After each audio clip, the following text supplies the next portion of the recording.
Chapitre 3. Les motivations à la création d'entreprise. Pour toute création d'entreprise, il y a à la base une motivation entrepreneuriale qui, selon l'OFER, est la résultante des composantes situationnelles. Le passage de l'entrepreneur potentiel à l'entrepreneur effectif nécessite des motivations profondes.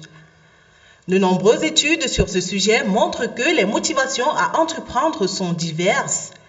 On peut avoir la volonté de créer, le besoin d'accomplissement, le besoin d'autonomie et d'indépendance, le besoin de pouvoir, l'opportunisme et l'expérience.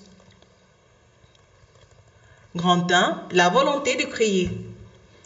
Pour toute création d'entreprise, il ne suffit pas tout simplement d'avoir une idée, mais aussi de créer.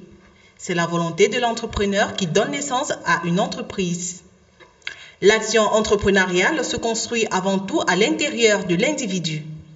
L'aspect créatif réside simplement dans une ou plusieurs idées personnelles du créateur concerné. Grand 2. Besoin d'accomplissement. De toutes les caractéristiques personnelles supposées associées à la création de l'entreprise, le besoin d'accomplissement est le plus ancien et le plus cité. Ce qui veut dire que le besoin d'accomplissement est très important dans la démarche entrepreneuriale. Pour McClelland, les entrepreneurs sont caractérisés par un besoin élevé de réalisation.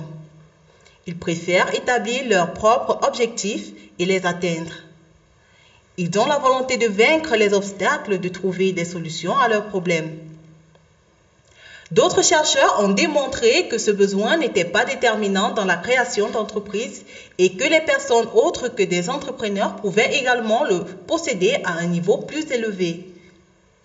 Le besoin d'accomplissement est donc une notion qui, bien qu'intéressante, ne puisse pas servir pour discriminer dans une population de créateurs et de non-créateurs.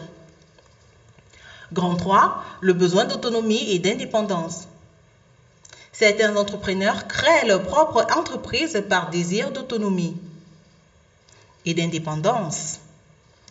Par ce besoin, ils expriment la volonté de travailler pour eux-mêmes, de se diriger soi-même par leur propre patron, d'avoir le contrôle de leur vie, voire sur leur destin.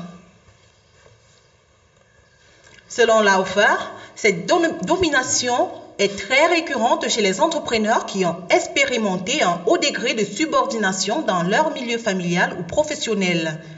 La création d'entreprise représente donc pour eux un moyen de s'affranchir dans cette situation. Grand 4. Le besoin du pouvoir.